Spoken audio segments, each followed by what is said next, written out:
is being recorded. So again, if you haven't done so already, please include your name and the company organization that you represent. Again, we encourage you to ask any questions. You may enter them in the chat. But if you had any binding questions that you want a response to, we do ask that you submit any additional questions in the supplier portal in Oracle, and we can respond in there. You must be registered as a vendor in Oracle, and all responses must be included and uploaded into Oracle by the close date. That close date being, which I'm going to be going over next. All communication during an open solicitation must be filtered through OCP, which is the Office of Contract and Procurement. Vendors in communication with City of Detroit staff may be subject to their proposal being rejected. So again, we do ask that you upload any questions that you have that you want a response to in Oracle.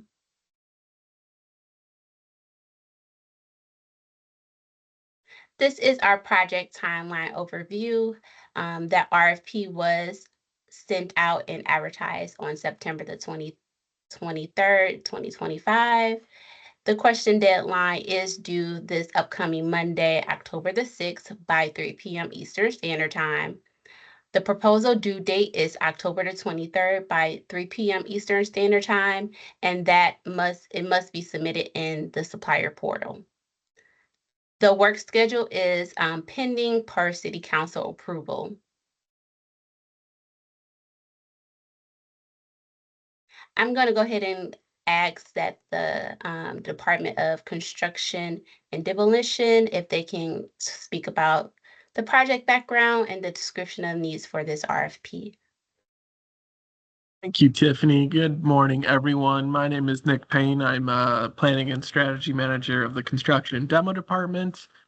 So I just kind of walk you through a few items as well as it relates to this RFP. I'm going to share my screen a bit as well. But the city is seeking proposals from experienced and qualified vendors to provide high-quality instructional educational services and reaccreditation services for construction and demolition department staff. Our minimum qualifications for this RFP, we're looking for a vendor with 5 years of experience providing services of a similar scope and size, 5 professional references of your previous experience performed within the last 5 years. And we're looking for qualified vendors who can provide the following training and reaccreditation services. At minimum, we are seeking asbestos contractor supervisor initial and refresher trainings, asbestos inspector initial and refresher training, asbestos and lead awareness training, OSHA 30 training, OSHA 10 training, and EPA 9D Method 22 training.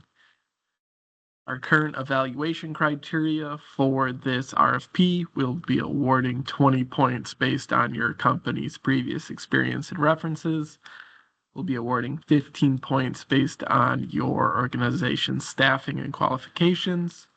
We'll be awarding 15 points based on the educational opportunities and schedule that your company provides, and we'll be awarding 15 points for your company's pricing. We do anticipate this contract to be 3 years in length, and we have not determined the number of awards that will be made as a result of this RFP. I just had a quick question because that only adds up to 65 points. Correct. The remaining points, you can go ahead and answer this question, Kelly. It's not percentage. I'm sorry. Yes. Hi. So the remaining points, this particular project is a subject to equalization. So if you are a Detroit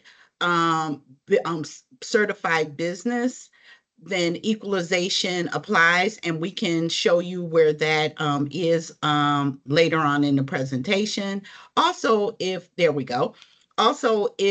subcontract with a vendor that is a Detroit based business certified vendor, then you can receive equalization points that way as well. In order for your equalization to be accepted, you will have to provide us with a copy of your certification from the Civil Rights Inclusion and Opportunity Department with a current certification in order for that to be applicable. So that's where the extra 100 points would come in. Thank you. All right, thank you, everyone. Next, I want to go over our attachments and our exhibits. Our exhibits are intended to provide bidders with information on the services we are requesting, and our attachments are documents that we expect to be completed and returned with your proposals. So this RFP, we only have one attachment, which is our scope of services document, outlining the services we are requesting. As I mentioned, we are requesting the following mandatory trainings that are already covered. And then in addition, we are requesting information on the following trainings as optional trainings that may be offered. This includes asbestos project designer initial refresher, lead safety for RRP initial and refresher, lead inspector initial and refresher training, HAZWOPER 40 and HAZWOPER 24 training, and any additional applicable trainings that your company offers that may be relevant to this RFP. Moving on to our attachments, as I mentioned, we do expect for these sections to get completed and returned and submitted with your proposal. So the first attachment, attachment A1, we are requesting biographies and resumes for your company's instructors. Each resume must include your instructor's name, their education, their professional experience, their professional certification licenses and accreditations, the classes they teach, and any other pertinent information that the respondent would like to provide. Attachment A2 kind of coincides with the resumes. We do just ask for a listing of your management and leadership team. And then accompanying that is attachment B1, which is your organization's staff roster. So please provide any administrative staff that will be working as a result of this RFP, along with a listing of your company's instructors. For each staff member, we ask that you provide any relevant Detroit residency information, years of relevant experience, and a few pre-populated accreditations we would like to know if your instructors are currently in possession of. Attachment C is our our experience and reference sheet. So on this sheet, please provide your 5 references. For each reference, we just ask that you provide your client's contact information, the term of service, start and end dates, starting service contract amount, so how much you were charged for your services, a summary of the services and trainings you provided, and then if you received any citations or violations while performing these services. Moving on to attachment D, this is our fee schedule.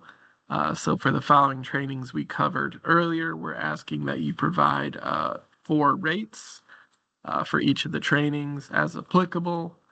We ask that you provide kind of an in-person training rate for an individual, an in-person training group rate, if we had a large class, a virtual group rate if the training is held, virtually over Microsoft Teams, Zoom, etc.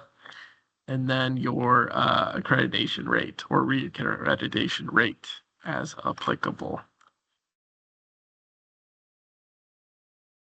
Moving on to attachment E, we just ask that you submit a current copy of your valid accreditation and certification from the appropriate regulatory authority or agencies, giving you the ability to provide the following trainings. Can I ask a quick question, Nick? Yes. If you could go back one slide, I just want to make sure we're clear. So the accreditation rate, I think, is paying the state or EPA fees in order for this person to actually hold the accreditation. So you want that to go through the training entity, correct? That is correct. Want to make sure I understand. Thank you. Yep. Attachment F, we just ask that you provide available classes with descriptions and schedules. So if you could list out all current and upcoming classes that may be available to us if you were the awarded vendor and awarded work under this contract, a description of those classes, your schedule, and what types of accreditations and certifications or licenses our attendees may receive as a result of participating in your training. Attachment G is any relevant facility or facilities information. If you have your own training facilities, please provide the location of your training facilities, the size of your training facilities, and then any available technology or equipment available in your classrooms, and any other pertinent information regarding your training facilities that may be helpful or beneficial to us when we are evaluating proposals under this RFP. And then finally, we have our general affidavit, which just basically states that you're an authorized representative of your company and you understand and acknowledge the services that you are bidding on. So I know I did a lot of talking there, so I'm going to pause and stop and open up for what questions any members of this call may have.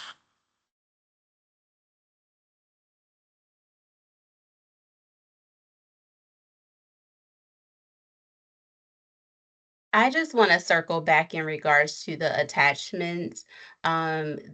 On the RFP, those attachments that Nick was speaking of, they are included again in the scope of work. So they weren't necessarily separate attachments. They are included in the scope of work. The Excel documents are attachments in the RFP if you want to download those as well. But the other Word documents were included in the scope of work. And I do want to circle back in regards to the minimal qualifications. We do ask that you guys provide proof of certifications in regards to the courses that are under the minimal qualifications. And if you have any questions, we are open to those questions. If you want to add them in the chat, or if you want to include those in Oracle under the supplier portal, we can definitely get back to those questions as well.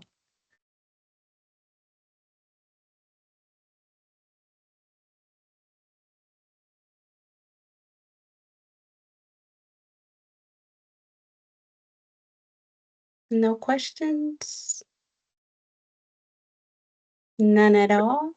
I think it's pretty straightforward, and Nick answered most of the stuff that we needed. So thank you. We're very interested in proceeding. Thank you. All right. Well, if there's no questions, I'm going to go ahead and give you guys the rest of your day. It's Friday. Hopefully you guys are enjoying the weather that we're getting. So I'll go ahead and let you go. Thank you, Awesome. everyone. Thank you, Tiffany. Thanks, guys. Awesome. Thank Bye-bye. you. Thank you. Thank you. Tiffany, hang out with me for a second. Thank Okay, you. sounds good. Thanks, everyone. Thanks, Nick. Thanks, Thanks. Nicole. Thanks, Nick. Thanks, Have a good Nicole. one. Yeah. No problem. Okay.